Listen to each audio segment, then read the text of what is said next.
Las percusiones son el latido de la música, con ritmos apresurados y otras veces pausados y armoniosos, como la cocina de la chipola. Para hablarnos más del tema, recibamos a Adolfo Álvarez, baterista de jazz que por años ha acompañado a generaciones de músicos jazzistas en México y el mundo.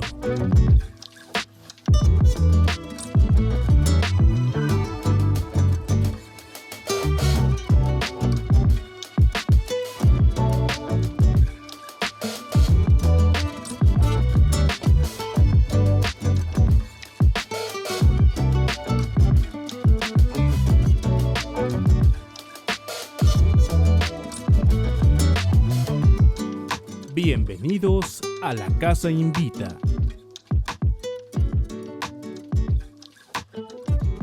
La Chipola.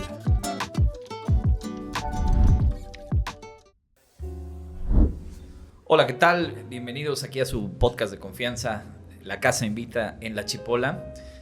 Hoy estamos muy contentos porque yo quiero dar la bienvenida a uno de los protagonistas de la escena, una de las escenas más importantes contemporáneas, refiriéndome a la música, que es la escena del jazz en Jalapa. Me encuentro con el músico percusionista Adolfo Álvarez. Adolfo, qué gusto estar aquí contigo, bienvenido. Muchas gracias. Sí, contento, está bien. Siempre hay cosas que decir, entonces está bien. Excelente. Cooperamos. Adolfo, hay dentro de los músicos, un poquito ya te había comentado, hay un momento que me parece muy curioso, que es cuando un músico define su instrumento, cuando toma esa decisión de que se va a dedicar a tocar la viola, una trompeta, el piano o en tu caso las percusiones. Sí. ¿Cómo fue ese momento? ¿O cómo ves tú este punto? Mira, para empezar, a mí personalmente me gusta que efectivamente la batería es un instrumento de percusión, son percusiones, pero como yo solamente toco la batería, entonces, o más o menos, ¿verdad? Esa es la intención. Sí. Entonces, no nos decimos percusionistas los bateristas, Okay. sino directamente nos decimos bateristas. Bateristas. Sí, porque los percusionistas suelen ser más amplios, ¿no? Sí, Tocan sí. más cosas, Sí. ya sea, por ejemplo, el percusionista sinfónico que toca todo lo que tiene una sinfónica de instrumentos de percusión, o los latinos que luego se cambian del bongo a la conga y a la paila, a los timbales, todo eso, ¿no? Sí. La paila, como se dice acá coloquialmente. Eso. Entonces, yo soy baterista y me enamoré. Yo ya estudiaba música de niño, un poquito de piano y de violín. Ok. Estaba yo en los cursos que había entonces, realmente lo ignoro si sigue habiendo una sección de infantil dentro de la Facultad de Música de la UNAM. Y entonces yo entré ahí, desde ahí, a tocar el violín. Y había que llevar piano complementario. Entonces, bueno, eso era el inicio. Sí. Pero respondiendo ya exactamente a tu pregunta, mira, en los finales de los 60s para México, pues fue el boom aquel de los Beatles, ¿no? Okay. De los Beatles y de ese rock inglés y de todo eso que llegó muy fuerte. Sí. Y entonces, pues, muchos chavos de entonces queríamos ser uno de los Beatles, ¿no? Claro. Y pues a mí no, lo mío era, bueno, yo vi la batería y me enamoré. Es un amor lindo porque dura hasta la fecha. Sí. Yo siempre he dicho que hay una especie de, bueno, tienes al bajista del grupo, que a veces suele ser el más discreto, o tienes al guitarrista, ¿no? Pero el baterista llama mucho la atención visualmente. Ahorita que dices esto, hay un cierto performance que llama mucho la atención de los bateristas. Sí, la batería, el instrumento es coqueto per se. Exactamente. ¿No? Y entonces, por ejemplo, a los niños tú les dices, acércate hoy a los instrumentos de ese grupo que está ahí, y van directo a la batería todos, ¿no? Sí. Y a ver si... Además tiene otra cosa noble, que al ser idiófonos, o sea que producen el sonido correcto, aunque los esté tocando alguien que nunca lo haya probado. Claro. Porque si tú le das a un niño una trompeta, a un niñito una trompeta, no le va a sacar nada. desafinado, Claro. no va a poder. Pero pues le pegas un platillo, le pegas un tambor. Y eso me ha sucedido Ujú. en situaciones incluso muy curiosas en muchos años después, ¿no? Sí. Es- ¿Consideras que la batería es un instrumento de alguna manera primitivo en el sentido de que es una reacción primitiva, ¿no? Lo que estás diciendo ahorita, Sí. ¿no? Que genera, ¿no? Sí, pues y además pues la batería como todo grupo de tambores o de un tambor solitario o algo, son cosas de las más antiguas de la humanidad, ¿no? Ok, claro. Hacer música con algo hueco que luego les tira un pellejo encima y Claro. sirva para sonar, pues es muy, muy antiguo, ¿no? Entonces, bueno, después se combina con los platillos que tienen una evolución muy especial, ¿no? Sí, sí. Y bueno, ya se hace ese conjunto de instrumentos, porque la batería no es un instrumento, no es un conjunto de instrumentos. Es un conjunto de instrumentos. Sí. Mira qué interesante Pues verlo de ese lado. Digo, no es el caso hablar, pero la batería tiene una historia muy particular. Muy ¿no? particular. Y su relación con el jazz también, ¿no? Sí, exactamente. Eh, Esa es muy linda. Realmente la batería es una invención Sí, del jazz. Del jazz, ¿no? exacto. Así tal cual. Un dato que mucha gente conoce es que los instrumentos que se ocuparon en el jazz al inicio eran los instrumentos que iban abandonando las bandas militares al Totalmente. final de la guerra civil en Estados Sí, Unidos. Sí, Y entonces la gente negra, que no había podido acceder a comprarse nada, Sí. ni a tener nada, pudieron adquirir esos instrumentos baratos, ¿no? sí. o hasta gratis. O recogidos. Sí, o una recogidos. cosa así, ¿no? sí. Sí. Y entonces, bueno, pero si tú ves, hay una persona que va tocando el bombo, Ujú. el gran tambor, ¿verdad? Hay otra persona que va tocando la tarola, o sea, el Sí. tambor militar. Hay unos platillos que los van chocando así entre ellos. Y entonces, pues esto se conjunta, bueno, así ya dicho Sí. rápidamente, de repente, tal vez por ser más práctico, todos esos instrumentos termina tocándolos una sola persona. Claro. ¿Mm? Sí, eso es verdad. Siempre me ha parecido, fíjate, un acto poético de cierta manera. Sí. El hecho de convertir una serie de instrumentos marciales o militares en un instrumento de creación de música, Sí, ¿no? ¿no? De Y de belleza, música, ¿no? sí, y de Sí. música además, del jazz tiene además eso no puede perderse de vista, es una música liberadora por un lado y Sí. por otro lado también de protesta, ¿no? Totalmente. Entonces sirve para eso, ¿no? Y para la alegría, ¿no? Porque Sí, además claro. en un principio el jazz es muy festivo Sí. y se usa básicamente para bailar. Claro. Mira, ya que lo has mencionado, bueno, si bien fue un acercamiento primeramente al rock, que sabemos que está relacionado el rock, el blues, ¿no? Hasta derivar en el jazz, ¿no? Incluso en el jazz más sofisticado. Sí. ¿Cómo fue tu conocimiento del jazz? ¿Cómo fue en ese sentido tu acercamiento? Pues mira, después de jugar Mm. casi niño al rock, ¿no? Sí. Con los vecinos de mi barrio, allá en el DF, ¿no? Más que nada. Después de haber sido invitado a abandonar la facultad de música porque pues ya me había yo vuelto loco con una cosa ¿Ah, sí? non santa, ¿no? Ok. Y entonces, después de eso pasé al mundo de la música comercial realmente. O sea, me volví, esto es una cosa coloquial que se usa entre músicos populares, dice ¿tú qué tocas? Uh-huh. Y así como uno puede decir, yo toco rock, yo toco jazz, yo toco... hay una frase para responder eso, yo toco pastel. Ok. O sea, en fiestas. Uh-huh. Y entonces empecé a participar poco a poco en eso, y ahí había dinero. Claro. ¿no? Poco a poquito claro. había más y más, y acabé trabajando en Televisa, ¿no? Okay. Acompañando cantantes y todas estas cosas. Los grupos que iban a Sí, los programas y todo esto. Y sobre todo con cantantes, ¿no? Acompañar cantantes, que en el medio también de la música popular, artista Sí. es el cantante y los demás somos músicos. Sí, los acompañantes. Acompañantes, sí, sí. Claro. Así es. Oye. Y entonces ahí el músico popular poco a poco sabe y entiende e informa a los demás que el más alto nivel de la música popular es el jazz. Y entonces uno se empieza a interesar, ¿y por qué? Y entonces se dan cuenta de la complejidad del jazz, de la exigencia del jazz, de que eso no se puede hacer nada más comprándose el instrumento, tocando de vez en cuando. Claro. Y entonces ahí es donde uno decide, pues si quiero esto, tiene que ser muy en serio, ¿no? Tengo que Exactamente. dedicarle mi vida o más vidas si se puede, ¿no? Ya hablaremos un poquito de la búsqueda ya en este sentido de un sonido, porque me parece que es eso, ¿no? Un músico se entrega a la búsqueda de un sonido particular, Pues, ¿no? Puede dedicar una vida entera, ¿no? Sí, sí. A desarrollar su propio sonido. Sí.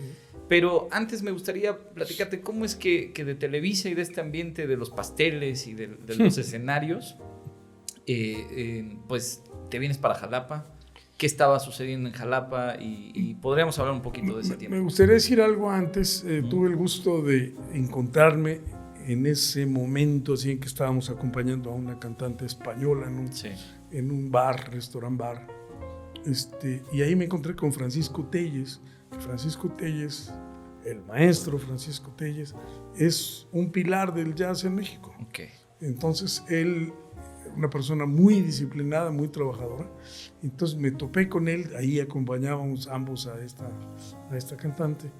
Y él me dijo, oye, mira, es que el jazz y esto y lo otro deberíamos, y oíamos y todo. Entonces yo me pegué a su propuesta, ¿no? Y dije, no, sí, vamos a dar la vida por esto, ¿qué te parece? ¿No? Y entonces eso nació allí, se fundó el Cuarteto Mexicano de Jazz, que así se llamaba, un tanto ostentosamente, reconozco ahora, ¿no? Porque pues así como los que sí representan al jazz en México, aunque había excelentes músicos desde antes, ¿no? Sí. Desde luego. Y entonces un buen día dijimos, como los tres mosqueteros, Sí. Y D'Artagnan, ¿no? Dijimos, dejamos la vida en esto, ¿sí o no? Y poniendo las manos uno encima, dijo, el que se dedica a otra cosa de aquí para adelante traicionó al grupo, ¿no? A la cofradía. Sí, y entonces, pues yo sí me lo tomé a pecho, ¿no? Y dije, no vuelvo a hacer otra cosa.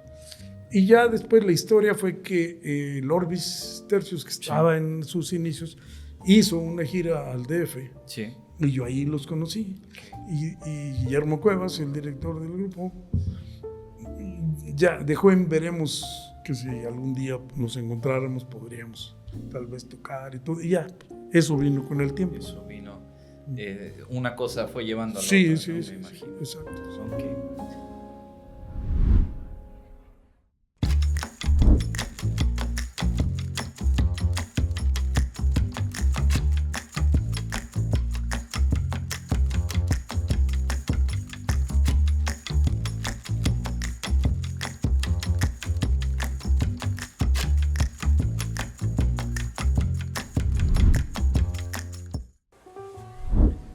Adolfo, ya se ha mencionado ahí ya dos nombres importantes, el Cuarteto Mexicano de Jazz, ¿no? Y por ahí el grupo el Orbis, ¿no? El Orbis Tertius. Dos nombres, pues yo diría icónicos, ¿no? Que definen un momento, pues aquí en la escena del jazz en México, ¿no? Y bueno, para la gente que muchas veces no conoce esta historia o a veces no tendría idea, ¿cómo era el ambiente que se vivía en Jalapa? ¿Qué había en ese momento tan especial que había dado el surgimiento de un grupo como el Orbis? Y que te atrajo aquí, ¿no? Sí, claro. Bueno, Jalapa tiene algo especial, ¿no? Para mí, además, especialmente porque mi papá era jalapeño. Ok. Y tengo algo de familia en Jalapa. Okay. Después mis hijos fueron jalapeños. Todos son jalapeños a mi alrededor, menos yo. Yo sigo siendo importado. Ok. Entonces, aparte de ese imán maravilloso que tiene Jalapa, porque es claro que lo tiene, precisamente en el área de las artes, sí. Siempre ha sido, supongo que sigue siendo para la gente joven, muy sabroso, ¿no? Muy sabroso. Y yo creo que esa es la palabra, ¿no? Sabroso.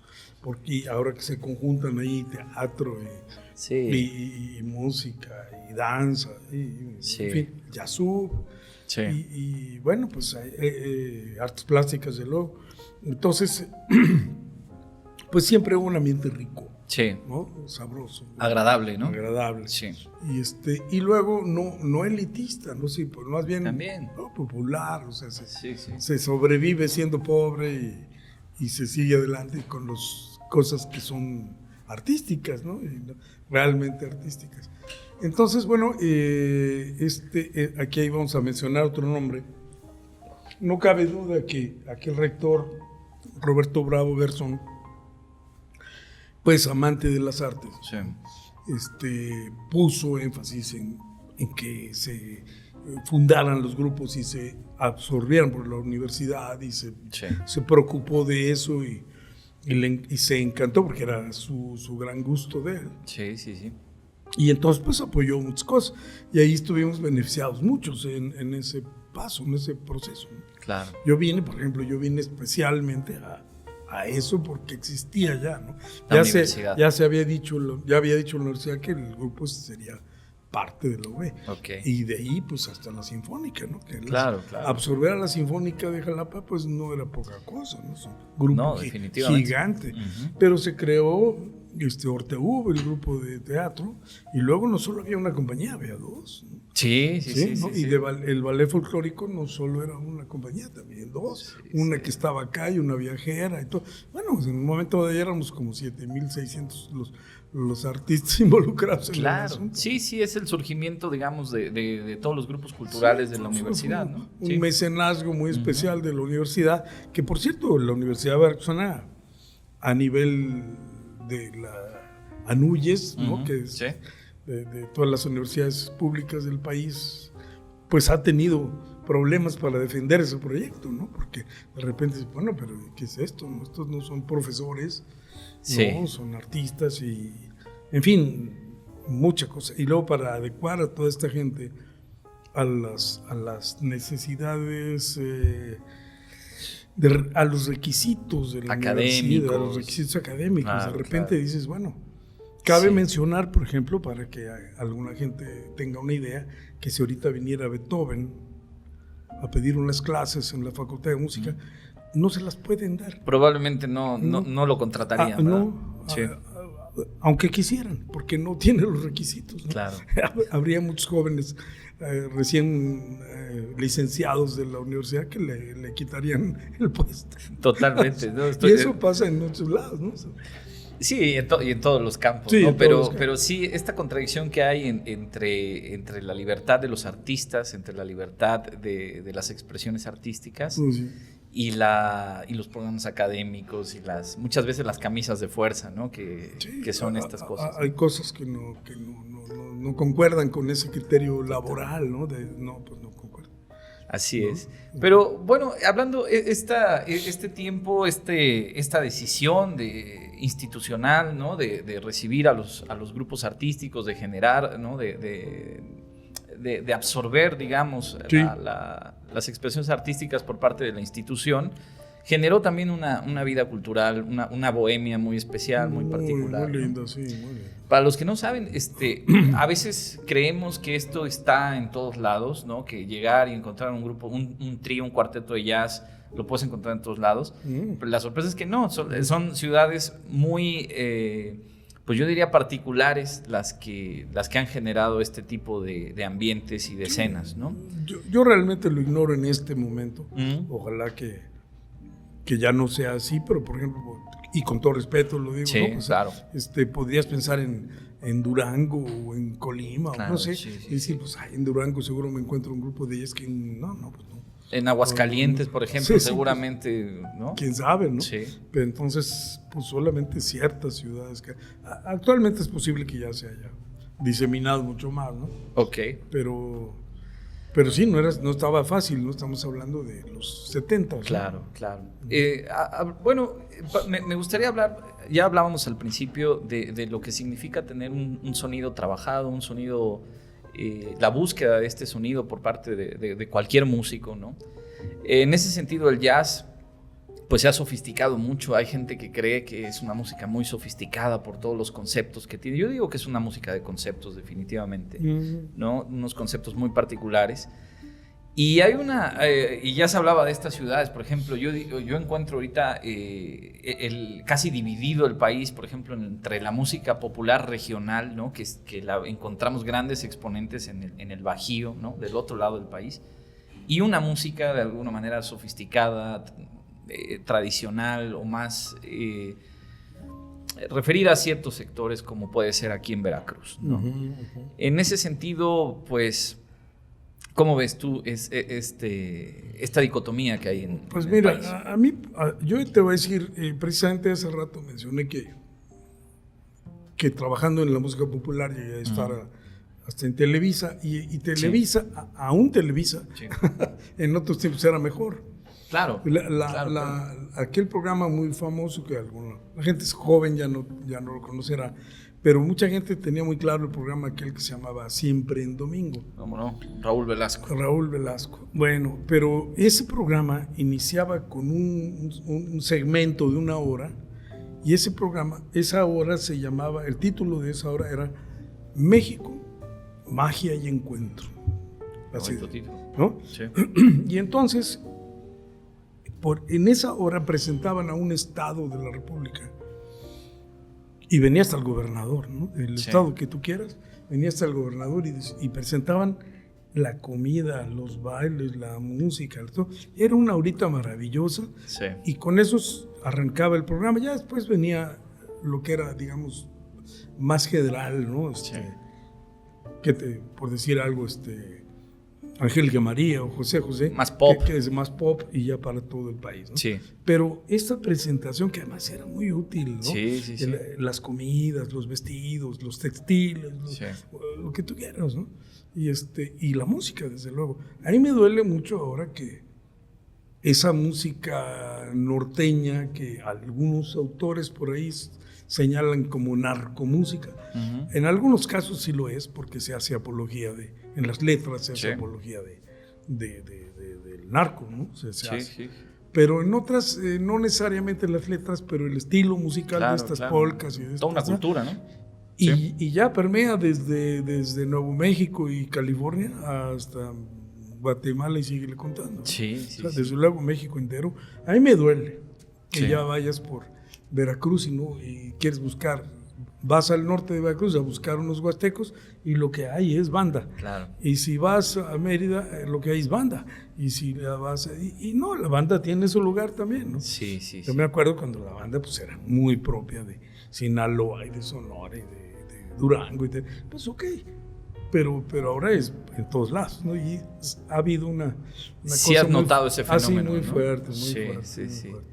¿No? Y ya las fiestas son de banda, como si estuvieran yo tengo la impresión, mira, mucho ha contribuido pues, los procesos migratorios que se han vivido en los lugares, ¿no? De repente, pues siempre son principalmente del sur hacia el norte, ¿no? Que la gente tiene que migrar, ¿no? Y estos procesos dan un intercambio cultural, llevan y traen, ¿no? Y de repente te encuentras fandangos en la frontera, como aquí en las fiestas patronales de los pueblos del sur de Veracruz, la banda, ¿no? Y te encuentras este tipo de cosas. Es muy curioso.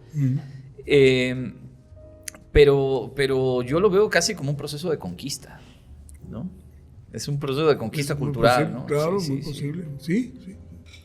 Esa uniformación de todo, pues tiende a hablar de conquista, ¿no? Sí, claro que sí.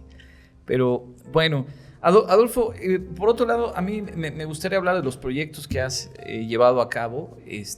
Yo creo que ha habido, y esto nos va a llevar a tus procesos creativos que me parecen muy interesantes, ¿no? Esto que has desarrollado con tus grupos y que seguramente está relacionado a toda tu trayectoria, porque no podemos separar, ¿no? Si bien podemos identificar etapas, pero la carrera es una sola, ¿no? Fíjate que dijiste algo muy padre hace un ratito que me gustó. Es esa búsqueda que puede uno tener como músico, como individuo, en pos de una voz personal, ¿no? Eso en el jazz es muy importante. Es la esencia, ¿no? Es la esencia. Sí. Mucha gente dice, es que es la improvisación. Yo sé que en el jazz se improvisa y todo. Sí, pero tú tienes que improvisar con tu voz, ¿no? Y para mucha gente que no lo conoce, yo siempre les pongo un ejemplito muy básico. Louis Armstrong, de los inicios del jazz, ¿no? Sí. Y luego Miles Davis, pilar al centro, a la mitad del jazz, ¿verdad? Sí. Tocaban el mismo instrumento. El mismísimo. Además, la trompeta en si bemol, soprano. Okay. Entonces, pero si tú los oyes tocar, es imposible confundir al uno con el otro. Exactamente. Hasta para oídos muy poco entrenados, nunca confundirían al uno con el otro, lo cual quiere decir que sí, lo más importante es la propia voz, ¿no? Totalmente. Sí. Pero también en tu comentario me quedé pensando que hay una voz también de un grupo musical, ¿no? Okay. El artista individuo y el artista en grupo, ¿no? El artista colectivo. El artista colectivo. Entonces, ¿qué quiere el mismo Miles? Ya que lo estamos citando, Miles, más o menos cada década, por decir, sí, aproximaciones, cambia radicalmente y pone un nuevo camino. Ahora vamos a ir por aquí, sí, como grupo. Sí. Además, lo que se dice de Miles y otros muy poquitos como él, ¿verdad? El toque de Midas, ¿no? Sí. Miles lo que mejor sabía era escoger gente. Era armar grupos, sí, ¿no? Sí. Sí, claro que sí. Entonces él decía, ven acá, ven acá. Y ese es fantástico, ¿no? ¿Qué grupos armó? ¿Con quién? ¿No? ¿No? Bueno. Entonces eso es muy padre, sí.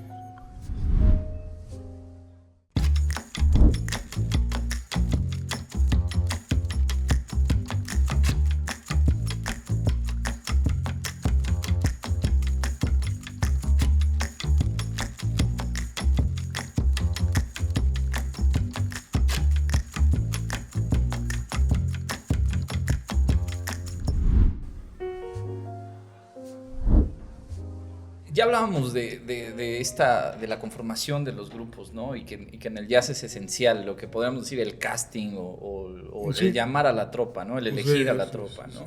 Tú has tenido proyectos muy interesantes ahí, de algunos que han quedado en la memoria de la música de aquí de los jalapeños, como el proyecto del Jazz a las 11, el Jazz entre tres, ¿no? Y más recientemente el Liber Jazz, ¿no? Que ya ahorita podemos hablar un poquito de cómo has llegado a esta depuración de estos grupos. Pero me gustaría que me platicaras acerca de estos proyectos. Sí, mira, cuando tuve ya la oportunidad de estar abierta y francamente con Orbis Tertius, sí, lo que sucedió fue que poco a poco empezamos a tener ideas que ya no tenían que ver tanto con el grupo, sino a mí se me ocurría una cosa y al otro otra y al otro otra, ¿no? Entonces, en un momento dado, el mismo Guillermo Cuevas dijo, bueno, ya está, lo que yo quería echar a andar ya más o menos sucedió. Ya pasó. Y yo voy a irme a hacer otras cosas. Y se fue a hacer otras cosas.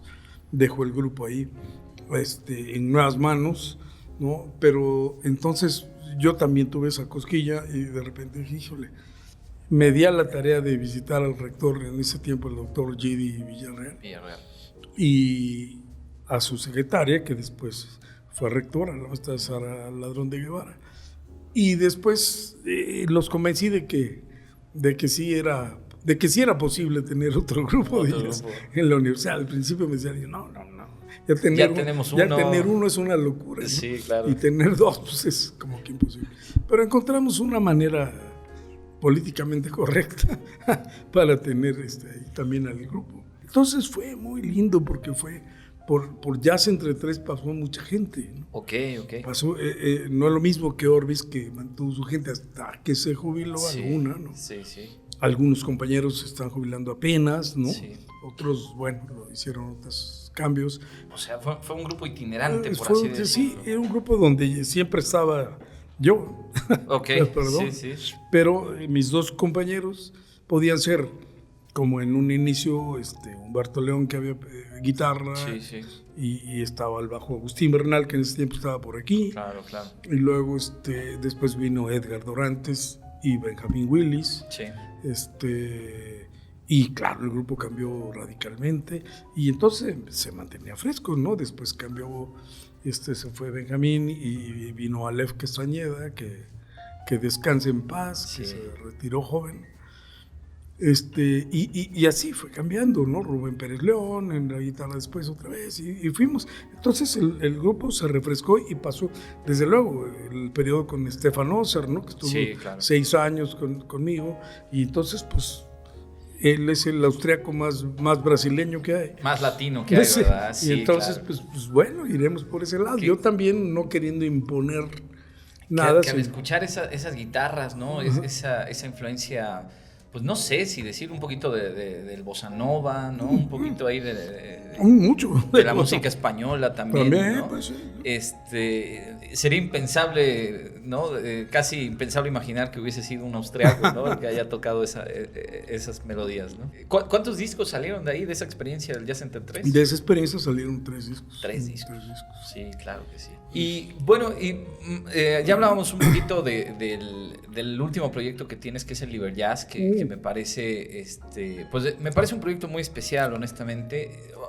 Tengo que decir que me encanta el título del disco, que es El Vuelo Libre, y lo utilizo mucho para cuando viene gente a platicar conmigo, porque me dicen, oye, ¿de qué va a tratar o cómo va a estar? Le digo, mira, 2, 3 preguntas y de ahí Vuelo Libre, siempre les digo lo mismo. Bueno. Hablando un poquito de la libertad y de la improvisación, que puede tener una conversación también.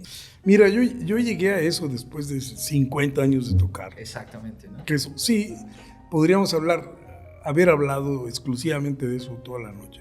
A mí me interesa mucho, como casi a toda la gente que se mueve en este ámbito, y lo comentábamos hace rato, el último proyecto es el que más te interesa, el que viene, ¿no? Seguro. O el que estás trabajando ahora. Entonces, ese proyecto de alguna manera ya se escapa de lo que el jazz es, porque se han roto suficientes reglas como para que ya no sea el jazz, ¿no? El jazz toma una canción ya hecha y, respetando su estructura, rehace la canción tantas veces como sea necesaria, según la información que tengas y todo. Pero hay cosas de las que no te puedes salir. Seguro. Bueno, nosotros hemos hecho eso actualmente. Sí, tocamos esas cosas y pues sí se derrumban. Y es parte del juego. Sí, seguro. Entonces ya no trabajamos sobre una estructura. Esta música totalmente improvisada tiene su nicho, es claramente algo, no lo estamos inventando nosotros, existe, ¿no? Claro. Existe. Entonces, se trata es un juego maravilloso, ¿no? Donde pueden suceder muchas cosas casi que prohibidas en el resto de la música, ¿no? Sí. Por ejemplo, yo les digo a mis compañeros, vamos a pensar en una tonalidad cada quien, ¿no?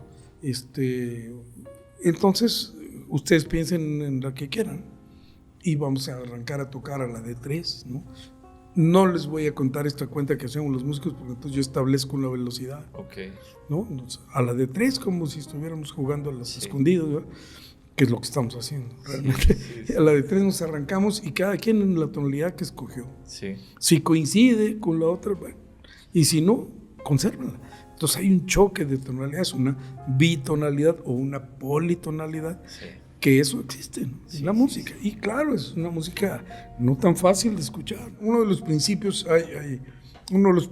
de esta música que describe un músico que además ha escrito libros acerca del asunto, que se llama Wade Matthews. Una de las cosas que dice, no es interactuar con la partitura, es la interacción entre los músicos que participan. Eso hace una diferencia enorme. Y es eso, ¿no? Si yo le pico las costillas al pianista, pues él se tuerce y hace algo, ¿no? Y entonces, y así, eso es lo que hacemos, ¿no? Dar motivos a los compañeros para que reaccionen de alguna manera, ¿no?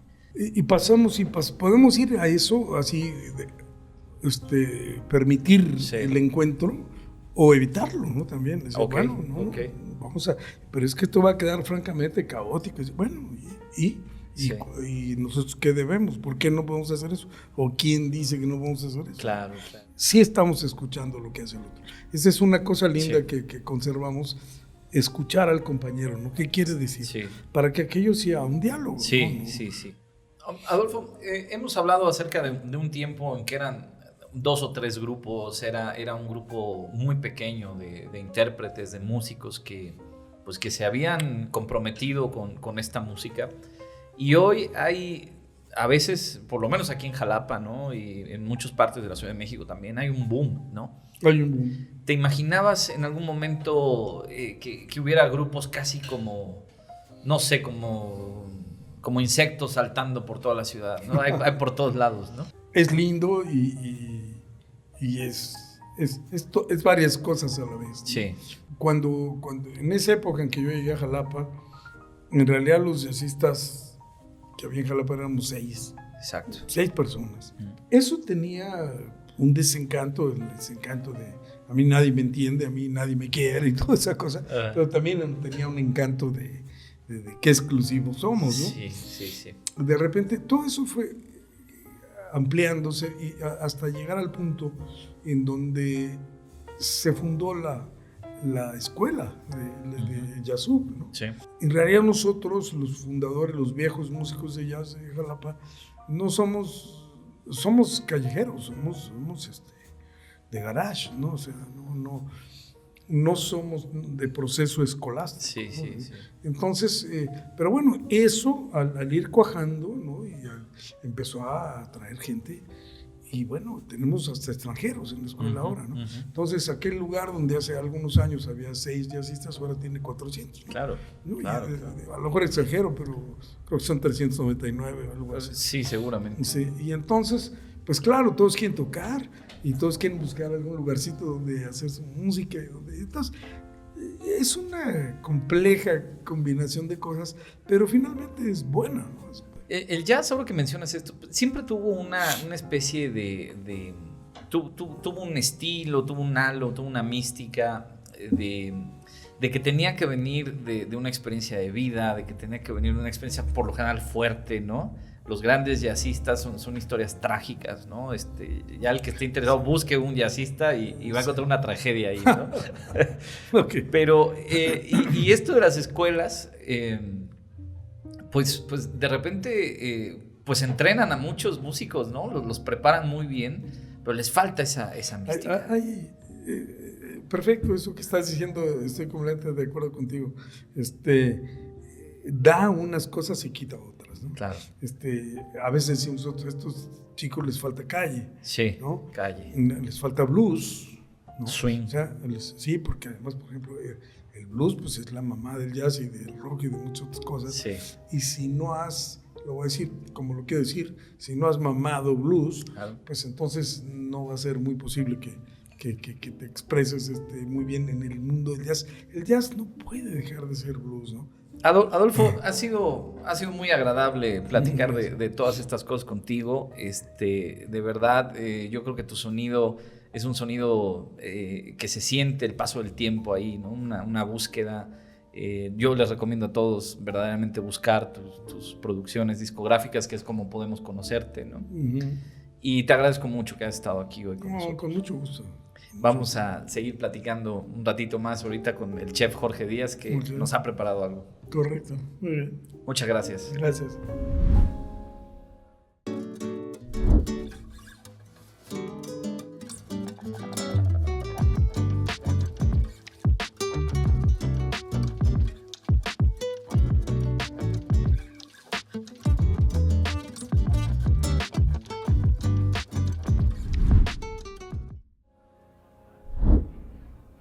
¿Qué tal? Qué gusto recibirlos. Gustavo, maestro Adolfo, qué gusto, un placer. Bienvenidos a La Casa Invita, aquí en esta su casa, La Chipola. A ver, cuéntanos, mira, de entrada este plato adornado por una preciosa flor de izote, ¿no? Sí, pues ahorita hay flores de izote a 2 manos, ¿verdad? Sí. Para tirar para arriba. Y bueno, lo que hicimos es aprovechar la flor, ¿verdad? Guisarla junto con unos tomatitos de guía, ¿sí? Que son estos pequeños, sí. que yo nunca los había probado, son muy buenos, ¿eh? ¿Tú también los conociste apenas? Los había visto siempre en el mercado, pero nunca los había preparado. Recién apenas los utilizamos.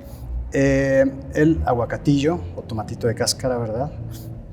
Que ya lo probaron allá en unos nigiris con arroz y este aguacatito en tempura. Y bueno, la cebolla cambray, ¿no? Claro. Que también se venden muchísimo en los mercados, ¿verdad? Lo que hicimos ahí, ejecutamos, pues es un wrap, ¿verdad? Se le podría decir. Un envuelto. ¿No? Sí. Encontramos cilantro, encontramos un poco de carne, en este caso arrachera, ¿verdad? Porque el marinado viene bien con todos los ingredientes. Ahí está la flor de izote o palmito, ¿verdad? Le llaman guisada. y encontramos ahí dentro y fuera, ¿verdad? Los tomatitos. Está condimentado con un poco de alga nori y ajonjolí dentro. Sí. No, pues mira, qué delicia. Perdón, aquí tenemos las salsitas para acompañar. Ok. Perfecto. Y entonces... Oye, fíjate que para nosotros los artistas es muy importante cocinar, ¿no? Qué importante es saber cocinar. Yo recuerdo en mis clases en la escuela, ¿no? En las clases de arte, decían, no hay nada que se le parezca más al cine que la cocina. Porque el artista va entendiendo del tiempo, va entendiendo de la cocción, va entendiendo del sabor. Y dice, y en el arte no hay otra cosa más que ir probando. Y hay que ponerle un poquito más de esto, hay que dejarlo un poco más reposar, hay que ir encontrando tu propio sabor, ¿no? Okay. Tú cocinas mucho, ¿no? Sí, Rodolfo? sí, y además me gusta esa analogía para las artes, ¿no? Puede ser, nos gusta la música también de alguna manera, cocinamos, ¿no? Ahora con esto que comentábamos que estamos haciendo, que es algo, no hacemos ensayos, cuando nosotros nos reunimos no hacemos ensayos, nos reunimos a tocar, Claro. ¿no? Que no a machacar algo que después se va a hacer, ¿no? Entonces, pues placer de improvisar, de buscar nuevos elementos, ¿no? De ponerle flor de izote a un arreglo, por decirlo algo, ¿verdad? Sí, sí. Entonces es la búsqueda, ¿no? Sí, Entonces, sí. está Bueno, padre. precisamente hace poquito estaba yo leyendo, no leyendo, ¿verdad? Sino que introduciéndome a la estética filosófica y encontré a una chica, a una filósofa japonesa de apellido Saito, y ella escribe acerca de la estética cotidiana, ¿no? Entonces, bueno, habla acerca de la apropiación de la estética a las artes, ¿no? Y que dejamos fuera lo cotidiano, lo que vivimos todos los días, ¿sí? Y en este caso, a ver, caminar por el mercado tiene mucha estética, ¿no? Caminar por el mercado, colores, frutos, olores, hortalizas, ¿no? aromas, Sí. gente, ¿verdad? Y luego caminar por mercados como los nuestros, ¿no? Como los mercados mexicanos, Claro. los tianguis, Sí. el mercado famoso de la Toluca, ¿verdad? Que Sí, todo sí, el mundo sabrá de qué estamos hablando, que es una fiesta, ¿no? Es una fiesta. Y Claro. hay una experiencia ahorita que es, ya hablamos un poquito afuera del rodaje, que era la experiencia de cocinarse para uno mismo, Sí. ¿no? Porque es una experiencia de autoconocimiento, Sí. ¿no? Alimentarse uno mismo, saber qué uno necesita, saber qué te gusta, qué no te gusta o cómo te gusta algo, ¿no? Y cocinar para los demás, ¿no? Bueno, pues, también. Es como siempre, es que no sé si quien no cocina para alguien ha experimentado eso, ¿verdad? Sí. Que es empatía y es meramente entregar amor, ¿verdad? Sí. Entregar todo lo que sale del corazón, ¿verdad? Claro, Ejecutado en claro, un plato. de acuerdo. Sí, claro. sí. No, sí, yo sí constantemente, siempre que mi cartera me lo permite, invito a gente a la casa, Sí. ¿no? Y voy a cocinar esto, ¿no? Y sin el ánimo de envenenarlos, ¿no? Desde luego. Y entonces, lo que me cuesta mucho trabajo es cocinar para muchos. Sí, claro. Para muchos. Eso sí se me hace un arte aparte, ¿no? Pero cocinar para 6 o 8 personas, sí me atrevo. Todavía se puede. Sí, me encanta, es muy bonito, muy divertido. Bien, pues buen provecho, ¿verdad? Les sugiero que pongan un poco de salsa, ¿verdad? Ok. Por encima de los wraps. Para bañar. Muchas gracias. Y después- Buen provecho. Que lo tomen con la mano, ¿verdad? Es lo Ok. ideal, ¿verdad? De Puede ser. acuerdo. Excelente. Vamos a ver. El placer de comer con la mano. Oh, sí. Sí, ese es un asunto aparte para mí, comer con la mano, ¿eh? Sí, sí. Y sí, cocinar para muchos es ciertamente, puede llegar a ser un caos. Pienso ¿verdad? incluso hasta en cosas no donde todo el mundo está pidiendo algo diferente, porque sí, hay que ser muy, muy experto, ¿no? Una boda, por ejemplo. Una boda donde a todo el mundo se le va a servir lo mismo. Y sin Que embargo, te quede bien la comida. sí, pero toda, son ¿no? 300 litros de sopa. Dices, ¿qué es eso? Yo nomás he hecho uno, ¿no?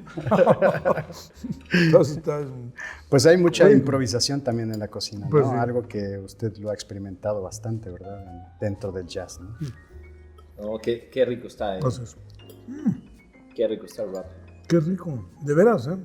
Es una mezcla interesante de cosas. Bien, me alegra. Ya se encuentran aquí ¿Y estos son los tomatitos? Y esos son los tomatitos. Hombre, Vienen bien, ¿no? Muy bien, Tan muy bien. poco ácidos y muy dulces, ¿no? La verdad que yo nunca los había probado. Y Qué fino. vienen ¿no? bastante bien, sí.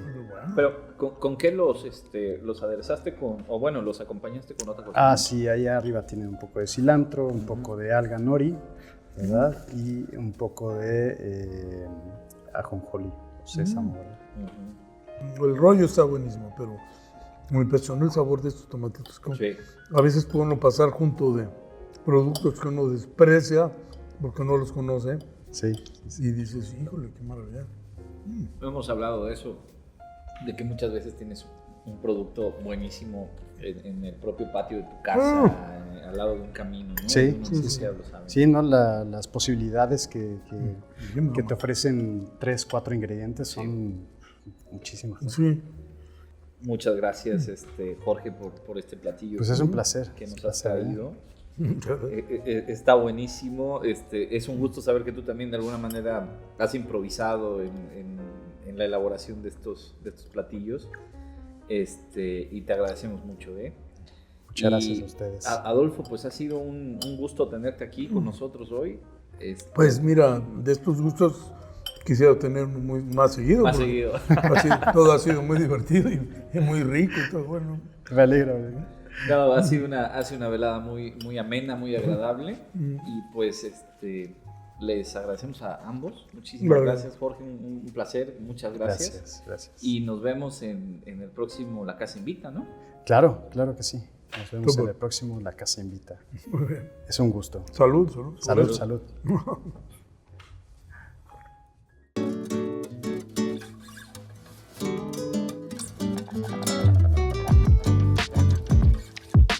La música y la comida alegran el corazón, como también las buenas charlas entre amigos.